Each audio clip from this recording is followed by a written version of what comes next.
Bonjour, c'est Cryptoly, j'espère que vous allez bien en ce mardi 2 janvier 2024. On se retrouve aujourd'hui pour parler de Link, la crypto de Chainlink. Alors comme d'habitude, on va découper cette vidéo en deux parties. Une partie fondamentale, on va revenir sur ce qu'est Chainlink, le rôle de Link dans Chainlink, et ensuite on ira dans la partie technique sur les graphiques pour des prix court, moyen, long terme, sur des prix d'achat, des prix de vente, et on commence tout de suite.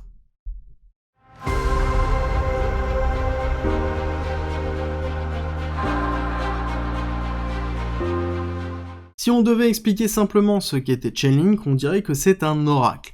Alors le fait de dire ça est quand même très réducteur, on va le voir ensemble, mais il faut bien comprendre le but d'un oracle dans une blockchain et le rôle qu'a Chainlink par rapport à ça. Déjà, un oracle, c'est ce qui permet à la blockchain de s'interfacer avec le monde extérieur. Il faut comprendre que la blockchain ne communique qu'avec elle-même, voire d'autres blockchains à travers potentiellement des bridges ou des protocoles d'interopérabilité, mais ne communique pas avec le monde extérieur. C'est-à-dire qu'il a l'impossibilité d'avoir l'information, par exemple, du temps qu'il fait, ou ces éléments-là. Et donc c'est très compliqué quand on veut utiliser la technologie de la blockchain pour valider ou construire quelque chose avec quelque chose en dehors de cette même blockchain. D'où l'intérêt d'avoir un oracle. L'oracle va permettre de récupérer l'information, de le transmettre à la blockchain peut traiter cette information-là et avancer dans son smart contract. Donc c'est vraiment très important. Mais Chainlink, c'est bien plus que ça. Il faut comprendre que c'est une infrastructure décentralisée pour les blockchains et pour toute application qui souhaite s'interfacer avec des blockchains. C'est très important de comprendre ça, parce qu'ils vont beaucoup plus loin. Ils mettent à disposition une API qui est très simple d'utilisation pour pouvoir récupérer des informations extérieures, mais aussi intérieures à une blockchain. Vraiment, le principe de l'oracle, c'est comme on l'a dit, de pouvoir récupérer les infos extérieures, les traiter par l'oracle et les intégrer dans les smart contracts qui sont au sein de la blockchain, mais c'est aussi traiter les données extérieures pour les interfacer avec un ensemble de jeux de données qui sont au sein des blockchains, et c'est vraiment important. Si on prend un exemple concret comme ceci, on peut avoir de la donnée qui est dans le monde actuel, dans lequel on va passer par Chainlink, passer par n'importe quelle blockchain, comme par exemple Tezos dans cet exemple-là, pour revenir dans le monde réel. Donc ça veut dire qu'on va transiter les informations et on va les computer. Donc ça veut dire qu'on va les instancier pour pouvoir les utiliser et ensuite les redispatcher. Ils ont inventé le CCIP. Alors le CCIP, c'est quoi? C'est le protocole d'interfaçage inter-blockchain et inter-institution, et notamment utilisé par les institutions financières. Pour en prendre un exemple, par exemple avec Swift, dans lequel nous avons le CCIP qui est utilisé pour s'interfacer avec les différentes blockchains, et Swift est donc tout le monde bancaire, et c'est justement Chainlink qui s'occupe de ça, et qui a créé le CCIP, Chainlink Cross-Chain Interoperability Protocol. Donc c'est vraiment très important, et c'est ce qui permet d'avoir cet interfaçage qui est sécurisé, et surtout qui est à très faible coût. C'est vraiment la force de Chainlink. À côté, ils font beaucoup d'autres choses. Ils font de la gestion de fonctions, tout simplement parce qu'un smart contract peut ne pas se lancer tout seul et doit avoir un élément déclencheur, donc on peut passer par Chainlink pour déclencher un smart contract sur une application décentralisée. On peut récupérer les informations, on peut gérer donc l'interconnexion et l'interopérabilité comme on a parlé il y a quelques instants. On peut gérer aussi l'automatisation des tâches. Par exemple, on peut aussi gérer les proof of reserve. Ils ont plein de produits qui tournent autour de leur technologie et c'est vraiment très fort et c'est une des forces de Chainlink.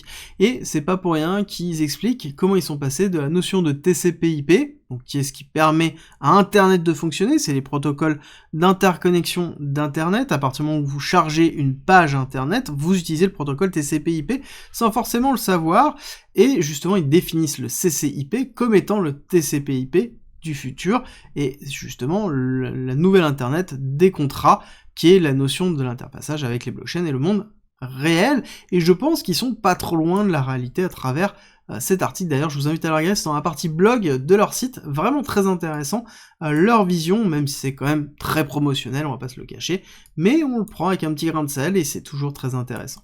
À côté, dans les grosses nouvelles, nous avons le 28 novembre, l'annonce du stacking V02, je vous avais annoncé déjà de base qu'il allait y avoir des nouvelles pools qui vont s'ouvrir, donc là on a une deuxième pool qui s'est ouverte, qui s'est remplie très rapidement, on va pas se le cacher, et je pense qu'on va en avoir 2 ou 3 autres qui vont arriver en 2024. Si jamais vous avez des Chainlink, Vous pouvez, à ce moment-là, quand il y aura une nouvelle pool qui s'ouvre, les stacker directement dessus sur le protocole pour aider à sécuriser ce protocole, hein, et dans lequel vous allez récupérer un APR qui est entre 4 et 4,5% à peu près sur vos links, chose que vous ne pouvez pas avoir ou très difficilement avoir dans le monde réel. Par contre, ce sera du stacking qui sera sur Ethereum. Attention aux frais de transaction, surtout si on est en plein bull run et que vous voulez déstacker pour vendre, ça risque de vous coûter très cher.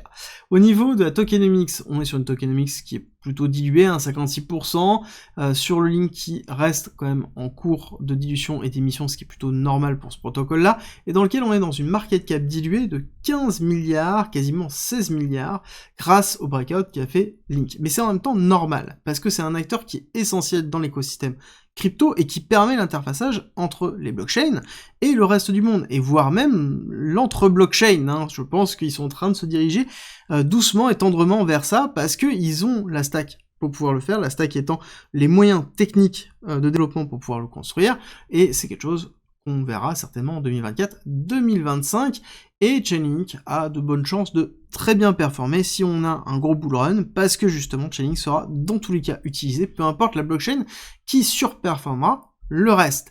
On attaque la partie technique dans laquelle on est enfin sorti de ce range monumental. Donc on a eu première phase d'accélération avec une phase d'accumulation, rupture, hein, on voit bien que on est vraiment souvent dans cette image d'accumulation, une fois, deux fois, hein, c'est vraiment... il y a certains actifs, en fait, ils ont toujours des cycles, et ils ont des particularités, et Chainlink, c'est vraiment la particularité d'avoir des grosses périodes de range qui sont très très longs, très lents, et c'est un peu ce qu'on a vécu justement en 2022-2023, et ce qu'on avait vécu en 2019-2020, avant d'avoir l'accélération haussière sur la première phase de la finance décentralisée avec 2020, et ensuite 2021 jusqu'en mai, et ensuite on n'a pas fait de nouvelle ATH, on a maintenu le niveau, et ensuite on s'est enfoncé avec justement la mise en place de ce ranging.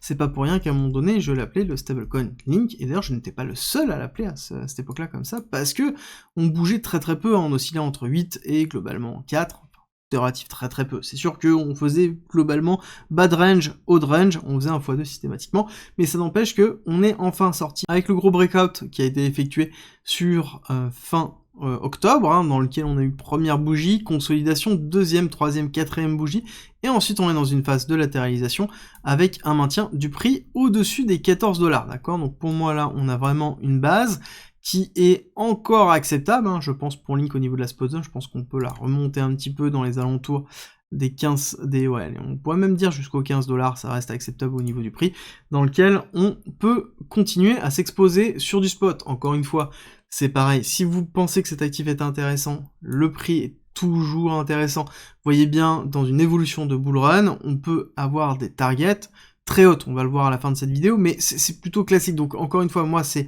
mes target spot dans lequel je lisse mon DCA si jamais je re-rentre dedans, sinon je coupe parce que je suis déjà surexposé. C'est à vous de déterminer quel est votre niveau d'exposition intéressant, et encore une fois, si vous ne savez pas comment faire sur cette partie d'achat et de vente, n'oubliez pas qu'il y a un guide d'investissement qui est gratuit, qui est à disposition en commentaire et en description, donc n'hésitez pas à en profiter, c'est 30 pages pour justement vous aider à acheter et à vendre sur différents marchés, à comprendre à quel moment c'est intéressant.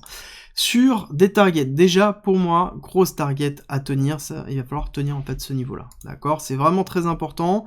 Si on casse, hop, on va essayer de lancer, hop, si on casse ce niveau-là, ça veut dire qu'on retourne dans le range, d'accord? Pour moi, c'est vraiment le niveau des 12,5$ qu'il faut vraiment tenir, et il va falloir casser le niveau suivant, qui va être les 18-19$, qui est en fait le niveau qui a été laissé durant début 2022, avant la Terra Luna, d'accord? Donc ça va être vraiment le niveau important à casser, pour ensuite aller chercher ici les 40$ dans lequel on a pas mal de liquidité, et ensuite passer sur un nouvel ATH, et passer dans une accélération haussière, pour aller chercher vague 1, vague 2 liotiste, vague 3 pour aller chercher les 1,618 avec un link dans les alentours de 90$ sur une fin de bull run 2024-2025, dans lequel on aurait justement un Chainlink qui aurait validé sa place de leader en tant qu'acteur réellement de l'interopérabilité blockchain monde réel, dans un monde dans lequel, pourquoi pas, on irait sur de l'hyper-tokenisation, et donc cette notion de narratif RWA dans lequel Chainlink aurait en fait une place vraiment forte, et c'est pour ça qu'on pourrait avoir une hyper-valorisation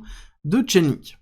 J'espère que cette vidéo vous a plu, si c'est le cas, n'oubliez pas de me laisser un like et un commentaire, à partager la vidéo, ça soutient la chaîne, et nous on se retrouve demain matin pour la quotidienne.